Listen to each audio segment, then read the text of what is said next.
Semangat pagi Indonesia. Hai anak-anak sahabat Erlangga.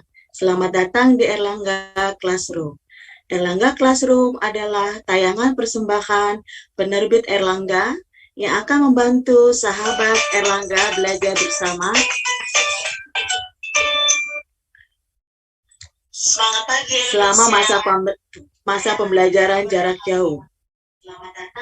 Di masa pandemi ini, ingat ya, untuk selalu menjaga protokol kesehatan seperti mencuci tangan, memakai masker, serta menjaga jarak. Semoga anak-anak sahabat Erlangga sehat semua ya. Hari ini bersama saya, Ibu Hening, kita akan belajar jenis-jenis permasalahan sosial di masyarakat. Materi ini adalah untuk anak-anak sahabat Erlangga jenjang SMA kelas 11. Selama acara berlangsung, anak-anak sahabat Erlangga bisa bertanya di kolom komentar ya. Sudah semangat belajar kan? Yuk, kita simak bersama.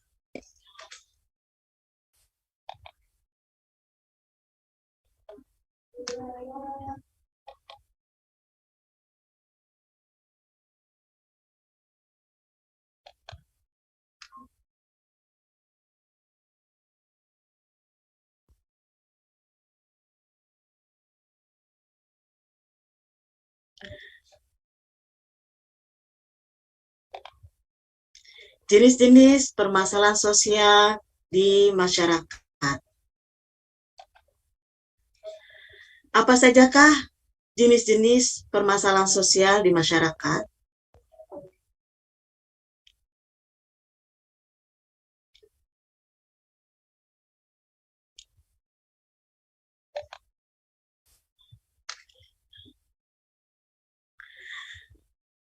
Antara lain adalah kemiskinan, kriminalitas, kesenjangan, dan ketidakadilan. Sekarang akan kita bahas satu persatu ya. Kemiskinan sebagai masalah sosial. Sebelum kita mempelajari lebih lanjut tentang kemiskinan, maka kita akan lihat dahulu apakah pengertian kemiskinan menurut para ahli. Yang pertama, menurut Gilin dan Gilin. Menurut Gilin dan Gilin, kemiskinan adalah kondisi ketika seseorang tidak dapat mempertahankan skala hidup yang cukup tinggi untuk memberikan efisiensi fisik dan mental. Dari pengertian ini, maka kita dapat melihat kata kuncinya, yaitu ketidakmampuan ya, seseorang untuk mempertahankan skala hidup yang tinggi. Baik, kita lihat pengertian menurut para ahli yang lain, yaitu Kuncoro. Menurut Kuncoro, kemiskinan adalah ketidakmampuan untuk memenuhi standar hidup minimum. Dari definisi ini, maka kita bisa melihat kata kunci bahwa kemiskinan itu merupakan ketidakmampuan seseorang untuk memenuhi standar hidupnya secara minimum.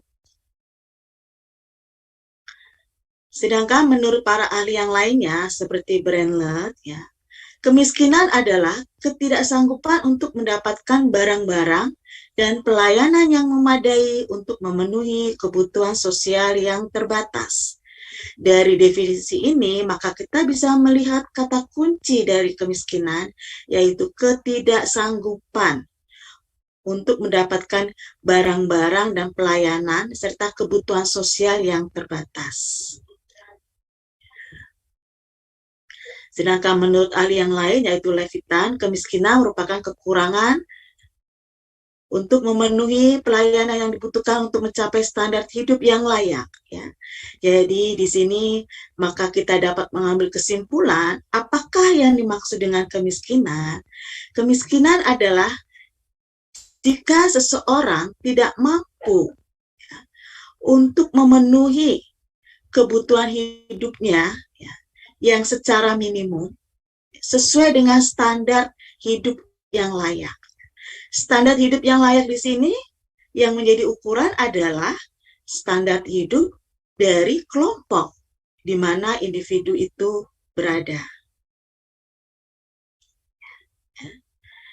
Baik, selanjutnya kita akan melihat bentuk-bentuk kemiskinan menurut Baswir dan Sumodiningrat.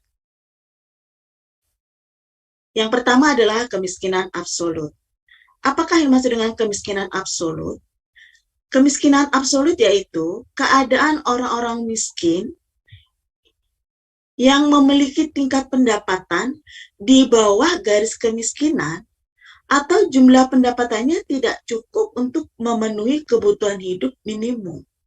Jadi yang dimaksud dengan kemiskinan absolut kalau dia memiliki pendapatannya di bawah rata-rata pendapatan masyarakat kelompok di mana dia berada, dan untuk memenuhi kebutuhan hidup minimum saja dia tidak mampu. Ya. Kebutuhan hidup minimum misalnya sandang, pangan, dan papan. Ya. Itu berarti disebut dengan kemiskinan absolut. Bentuk kemiskinan yang lain menurut Baswir dan Sumodiningrat adalah kemiskinan relatif. Kemiskinan relatif adalah kemiskinan yang dilihat berdasarkan perbandingan antara tingkat pendapatan dengan tingkat pendapatan lainnya. Jadi kemiskinan relatif di sini jika kita membandingkan ya tingkat pendapatan di suatu masyarakat dengan tingkat pendapatan di masyarakat lain. Sebagai contoh ya, tingkat pendapatan rata-rata masyarakat kota Jakarta ya misalnya 4,5 juta. Tetapi jika dikurs dalam dolar Amerika ya menjadi rendah ya karena kurs dolar Amerika lebih tinggi dari rupiah. Itu disebut dengan kemiskinan relatif. Baik, selanjutnya bentuk kemiskinan berdasarkan faktor penyebabnya. Ada yang disebut dengan kemiskinan natural, yaitu kemiskinan yang disebabkan oleh faktor-faktor alamiah, seperti cacat, sakit, usia lanjut, atau bencana alam. Ya. Sebagai contoh, ya karena dia sebagai penyandang disabilitas atau sakit atau usia lanjut sehingga dia tidak mampu memiliki pendapatan yang cukup untuk memenuhi kebutuhan hidupnya ya maka itu yang disebut dengan kemiskinan natural ya atau karena bencana alam misalnya ya ketika terjadi bencana tsunami ya banyak masyarakat yang berpindah ya, lokasi tempat tinggal ya karena harta bendanya hancur oleh gelombang tsunami. Nah, maka dia menjadi tidak mampu memenuhi kebutuhan hidupnya. Nah, itu yang disebut dengan kemiskinan natural. Selanjutnya, kemiskinan kultural. Kemiskinan kultural adalah kemiskinan yang disebabkan oleh faktor budaya seperti sifat malas, boros, dan tidak disiplin. Kemiskinan kultural ini bisa kita sebut juga sebagai lemahnya etos kerja seseorang ya. Orang yang memiliki sifat malas atau boros ya, itu menyebabkan tingkat pendapatannya rendah ya, sehingga dia tidak mampu memenuhi kebutuhan hidupnya. Kemudian yang berikutnya adalah kemiskinan struktural. Kemiskinan yang dialami oleh golongan masyarakat karena struktur sosial, sehingga dia tidak mampu ya menggunakan sumber-sumber pendapatan yang sebenarnya tersedia bagi mereka. Ya. Kemiskinan struktural itu sebagai contoh misalnya dalam kondisi penjajahan ya di mana rakyat yang dijajah ya tidak mampu menggunakan sumber-sumber pendapatan yang sebenarnya ada ya karena adanya struktur sosial yang diciptakan oleh penjajah sehingga mereka menjadi memiliki pendapatan yang rendah dan menjadi miskin. Itu yang dikategorikan sebagai kemiskinan struktural.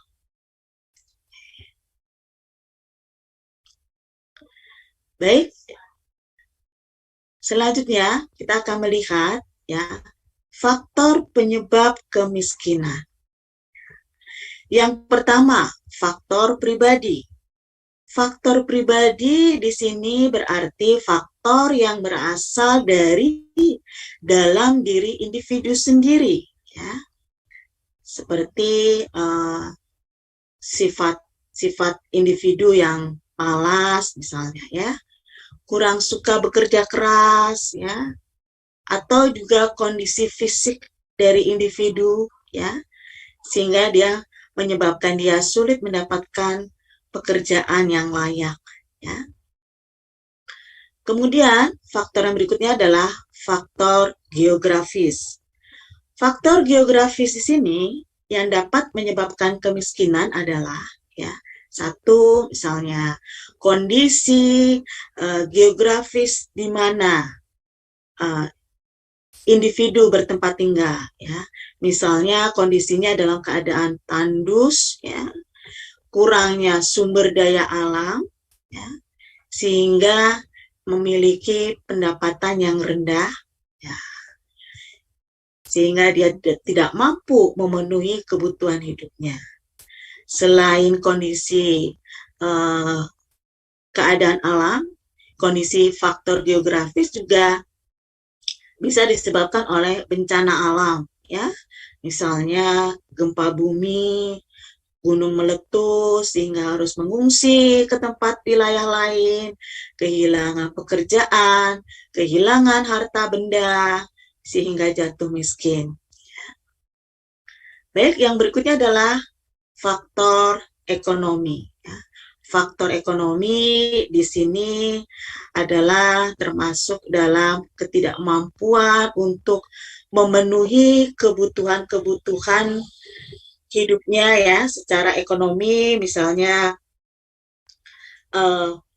pengangguran, ya, pengangguran ya sehingga pendapatannya tidak memiliki pendapatan, ya, sehingga pendapatannya menjadi sangat rendah, ya, atau kemudian adanya disrupsi ekonomi di masyarakat, ya, sehingga memunculkan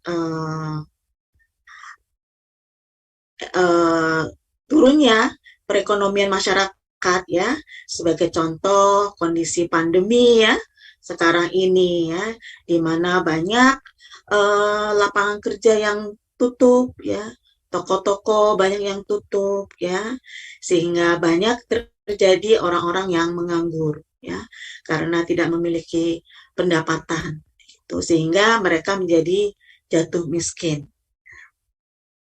Lalu faktor berikutnya adalah faktor sosial, ya. Faktor sosial di sini adalah faktor lingkungan di masyarakat di mana individu berada. Misalnya dia bertempat tinggal di lingkungan yang tidak layak untuk bertempat tinggal, misalnya di kolong jembatan atau di daerah kumuh, begitu ya. Itu juga akan mempengaruhi, akan menyebabkan seseorang itu memiliki pendapatan yang rendah, ya. Atau juga bisa juga kondisi keluarga, ya, kondisi keluarga atau yang menimbulkan disorganisasi keluarga, ya, bisa menyebabkan kemiskinan. Ya, misalnya ayahnya di PHK, kemudian terjadi disorganisasi keluarga, ya, sehingga anak-anak, ayah dan ibu tidak mampu memenuhi kebutuhan hidupnya. Baik, kita lanjutkan sekarang bagaimana kebijakan mengatasi kemiskinan. Kebijakan mengatasi kemiskinan di sini, ya, bisa kita lihat dari kebijakan yang diambil oleh pemerintah, ya, pemerintah Indonesia, ya, untuk mempercepat penanggulangan kemiskinan. Apa saja kebijakan yang diambil? Yaitu satu, program simpanan keluarga sejahtera. Ini dalam bentuk bantuan langsung tunai ya, melalui pemberian uang di rekening bank ya, simpanan ya, agar masyarakat yang dikategorikan prasejahtera atau di bawah garis kemiskinan memiliki penghasilan tambahan. Dan program Indonesia Pintar, yaitu untuk membantu dana pendidikan bagi masyarakat-masyarakat yang terkategori sebagai keluarga prasejahtera. Dan juga program Indonesia Sehat untuk memberikan kemudahan fasilitas-fasilitas kesehatan bagi keluarga prasejahtera juga. Baik. Permasalahan sosial yang berikutnya adalah kriminalitas. Ya. Kita lihat dulu, apakah yang dimaksud dengan kriminalitas? Kriminalitas adalah salah satu bentuk penyimpangan terhadap norma-norma hukum, khususnya perilaku yang melanggar hukum pidana tertentu, seperti perampokan, pembunuhan, dan korupsi. Jadi, kata kunci dari kriminalitas adalah perilaku menyimpang terhadap norma hukum. Ya, mungkin anak-anakku sekalian masih ingat ya, sahabat Erlangga, materi kelas 10 ya,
Baik, kita lanjutkan. Sekarang akan kita melihat faktor penyebab kriminalitas ya. Faktor penyebab kriminalitas yang pertama adalah terjadinya perubahan sosial, ekonomi, dan politik seperti perang dan bertambahnya pengangguran ya. Karena perang ya, maka masyarakat menjadi kehilangan mata pencaharian ya, sehingga jatuh miskin, sehingga menyebabkan mereka terdorong untuk melakukan kriminalitas ya. Atau mungkin contoh yang lainnya bisa kita lihat pada masa pandemi ini, di mana ekonomi semakin sulit ya, banyak orang kehilangan pekerjaan. Hal ini dapat mendorong meningkatnya kriminalitas. Baik, faktor yang berikutnya adalah pemerintah yang lemah dan korup, sehingga mendorong individu mencari kesempatan untuk berbuat kejahatan. Ya. Pemerintah yang lemah dan korup di sini maksudnya adalah ya, pemerintah yang lemah di dalam memberikan sanksi hukum terhadap pelanggaran hukum, sehingga menyebabkan masyarakat menjadi tidak jera dan mencari kesempatan untuk berbuat kejahatan seperti itu kembali ya. Sebagai contoh misalnya korupsi. Nah, apabila sanksi bagi koruptor itu lemah, maka bukan tidak mungkin ya perilaku korupsi akan muncul di mana-mana. Ya. Baik, yang berikutnya adalah masalah kependudukan dan kesulitan ekonomi. Masalah kependudukan di sini adalah berkaitan dengan kelahiran penduduk, ya. Misalnya tingkat kelahiran penduduk yang tinggi, ya, dan juga perpindahan penduduk, ya, dari desa ke kota atau urbanisasi yang tinggi, ya, menyebabkan masyarakat sampai di kota tidak memiliki keterampilan, ya, sehingga mendorong mereka terlibat dalam kemiskinan dan mendorong mereka juga melakukan tindak kriminalitas, ya, karena terlilit oleh kesulitan ekonomi. Selanjutnya adalah pengembangan sikap mental yang keliru, ya. Sikap mental yang keliru ini misalnya sikap ingin cepat berhasil tanpa suatu usaha, ya, mengambil jalan pintas. Nah, inilah yang dapat mendorong munculnya tindak kriminalitas, ya. Apabila seseorang misalnya ingin dapatkan pekerjaan lalu dia melakukan suap misalnya, ya, maka itulah yang disebut dengan sikap mental yang keliru, ya. Lalu faktor penyebab yang berikutnya adalah kurangnya model atau teladan dan dari orang yang dituakan, ya. Jadi kurangnya model dan dari orang yang dituakan atau senior ini berawal dari keluarga. Misalnya orang tua tidak mampu memberikan teladan kepada anak-anak tentang penegakan hukum, ya. Itu dapat mendorong anak-anak pun, ya, menjadi tidak tahu tentang sanksi hukum. Atau dari teladan dari para public figure, ya, mulai dari pemimpin, ya, atau public figure yang lain. Nah, sehingga menyebabkan masyarakat di sekitarnya mengambil contoh-contoh yang buruk demikian, ya, terutama di dalam pelanggaran hukum misalnya, ya. Baik, sekarang bagaimanakah penanggulangan kriminalitas? Penanggulangan kriminalitas bisa dilakukan dengan satu, cara preventif.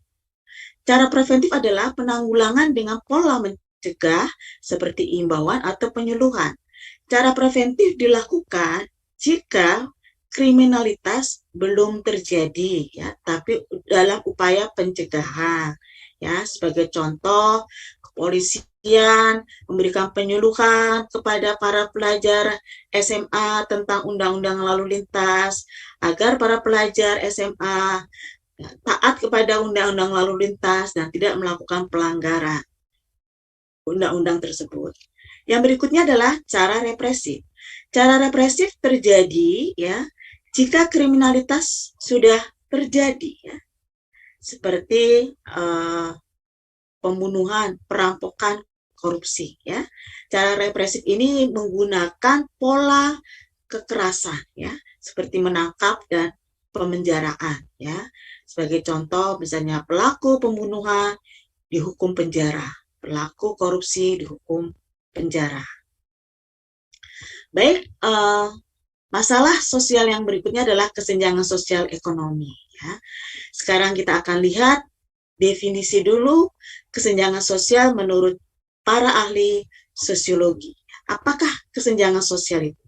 Menurut Max Weber, kesenjangan sosial adalah hasil dari adanya perbedaan kepentingan dari masing-masing individu yang ada dalam masyarakat yang diekspresikan dalam sistem perilaku dan tindakan setiap individu tersebut. Sedangkan Emil Durkheim mengatakan kesenjangan sosial adalah pembedaan fungsi sosial di masyarakat yang tidak dapat dihindari, sehingga akan selalu ada di dalam masyarakat manapun. Suryono Sukanto mengatakan kesenjangan sosial adalah kesesuaian antara unsur-unsur mengenai kebudayaan yang memberikan dampak negatif bagi kehidupan kelompok masyarakat. Dengan demikian kita simpulkan apakah itu kesenjangan sosial? Kesenjangan sosial adalah adanya perbedaan kepentingan ya, atau pembedaan fungsi sosial di masyarakat ya yang memberikan dampak negatif bagi kehidupan masyarakat. Ya, perbedaan ini dapat diekspresikan atau dapat kita lihat dari perilaku atau tindakan individu tersebut. Itu yang maksud dengan kesenjangan sosial. Bentuk-bentuk kesenjangan. Yang pertama, kesenjangan klasik. Kesenjangan klasik ini maksudnya adalah kesenjangan yang memang sudah lama berada atau terdapat pada masyarakat ya di dunia, yaitu kesenjangan klasik karena adanya perbedaan kelas sosial, status sosial, kekayaan, prestise ya, yang dimediasi oleh gender, pendapatan dan pendidikan. Jadi kesenjangan klasik di sini maksudnya adanya perbedaan kelas yang kemudian diperkuat oleh adanya perbedaan gender, pendapatan dan pendidikan ya. Misalnya adanya perbedaan kelas sosial, ada kelas atas, kelas bawah dan kelas menengah. Di mana pendapatan kelas atas, kelas menengah dan kelas bawah itu terdapat perbedaan ya. Sebagai contoh, maka itu disebut dengan kesenjangan klasik ya. Demikian juga dengan status yang diperkuat dengan gender, di mana laki-laki ya, memiliki status sosial yang dihargai dibandingkan dengan perempuan ya, sehingga menciptakan kesenjangan ya. Demikian juga dengan pendidikan ya, di mana kelas atas memiliki pendidikan yang tinggi, kelas menengah dan bawah memiliki pendidikan yang di bawah mereka, maka itu menjadi satu kesenjangan. Yang berikutnya adalah kesenjangan baru. Kesenjangan baru ini muncul ketika globalisasi meningkat ya, dan adanya berbagai rentang pilihan yang lebih besar ya, seperti pola konsumsi, gaya hidup dan dinamika identitas. Adanya globalisasi menyebabkan masyarakat semakin konsumtif ya, kemudian semakin melakukan peniruan-peniruan terhadap masyarakat lain ya, budaya masyarakat lain ya, sehingga identitas masyarakat dunia semakin heterogen, sehingga terlihat di mana kesenjangan antara masyarakat-masyarakat ya yang sangat menganut globalisasi, sangat mengikuti globalisasi dengan ya, sehingga berpenampilan glamor misalnya, mewah ya, karena habis menonton gaya-gaya para artis misalnya ya di medsos ya. Kemudian sedangkan masyarakat kelas di bawahnya ya, yang memiliki pendapatan yang lebih rendah ya, tidak mampu mengikuti pola konsumsi dan gaya hidup yang masyarakat kelas atas yang glamor ya. Itu disebut dengan kesenjangan baru. Baik, faktor penyebab kesenjangan adalah menurunnya pendapatan per kapita sebagai akibat pertumbuhan penduduk yang relatif tinggi tanpa diimbangi peningkatan produktivitas ya. Kemudian yang berikutnya adalah ketidakmerataan pembangunan antar daerah sebagai akibat politik dan kekurang siapan SDM, dan rendahnya mobilitas sosial sebagai akibat sikap mental tradisional yang kurang menyukai persaingan dan kewirausahaan. Ya. Kita lanjut, bagaimanakah upaya mengatasi kesenjangan sosial? Kita harus hidup sederhana sesuai dengan kebutuhan kita, ya, sesuai dengan pendapatan kita. Kita juga harus melakukan peduli, empati ya terhadap masyarakat yang kurang mampu dengan menciptakan pekerjaan bagi mereka misalnya ya, atau dengan tidak selalu memamerkan harta kekayaan kita di media sosial ya. Itu kan menjadi bisa menciptakan kesenjangan, ya. Yang ketiga, meningkatkan pendidikan, ya, untuk menguasai ilmu pengetahuan dan teknologi. Dan yang keempat, menghargai kreativitas dan hasil karya orang lain sehingga timbul kerjasama yang menguntungkan. Permasalahan sosial yang terakhir adalah ketidakadilan. Ketidakadilan kita lihat di sini pengertiannya. Ketidakadilan pada umumnya menyangkut masalah pembagian sesuatu terhadap hak seseorang atau kelompok yang dilakukan secara tidak proporsional. Jadi keadilan di sini kata kuncinya adalah pembagian hak yang tidak proporsional, ya. Oke, atau disebut dengan tidak imbang gitu ya. Bentuk ketidakadilan yang pertama stereotip, ya. Stereotip adalah pemberian sifat tertentu secara subjektif terhadap seseorang berdasarkan kategori kelompoknya. Jadi pemberian penilaian, ya, terhadap sifat secara subjektif terhadap suatu kelompok, ya.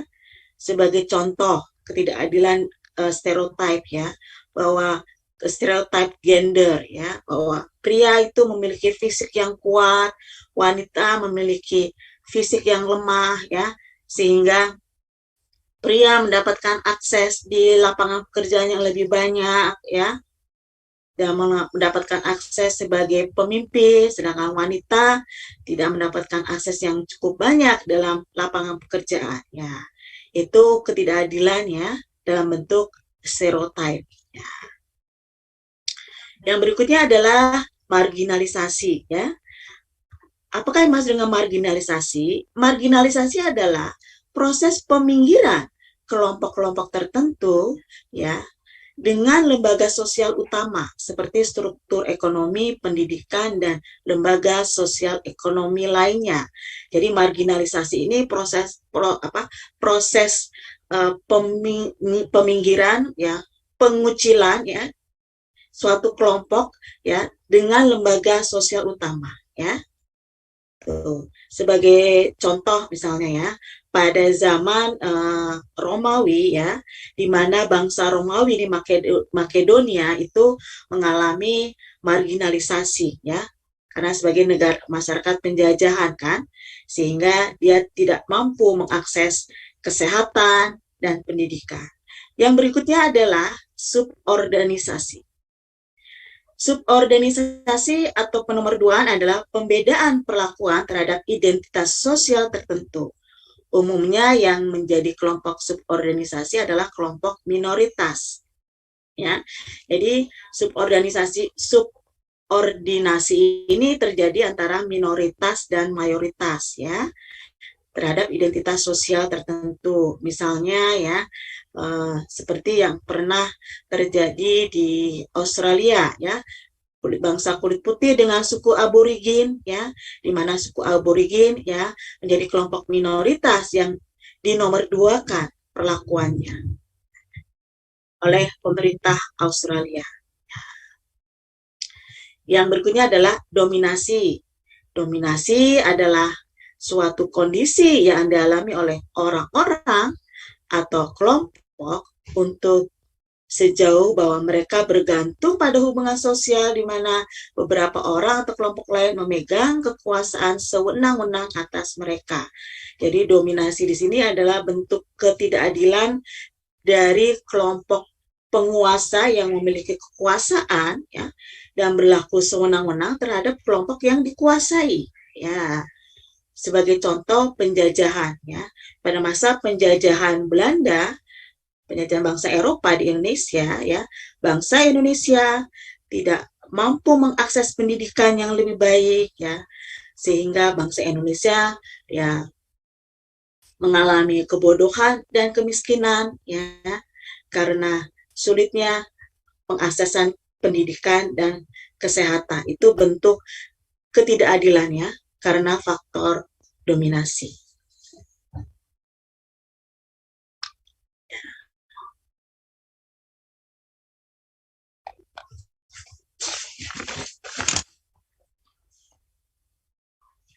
Nah, Itu dia materi jenis-jenis permasalahan sosial untuk jenjang SMA kelas 11. Semoga anak-anak sahabat Erlangga sudah paham semua ya. Jangan lupa untuk like dan subscribe channel ini. Nantikan Erlangga Classroom selanjutnya dan beritahukan teman-temannya untuk ikut menyaksikan acara ini. Tetap jaga kesehatannya, anak-anak sahabat Erlangga. Sampai jumpa. Assalamualaikum warahmatullahi wabarakatuh.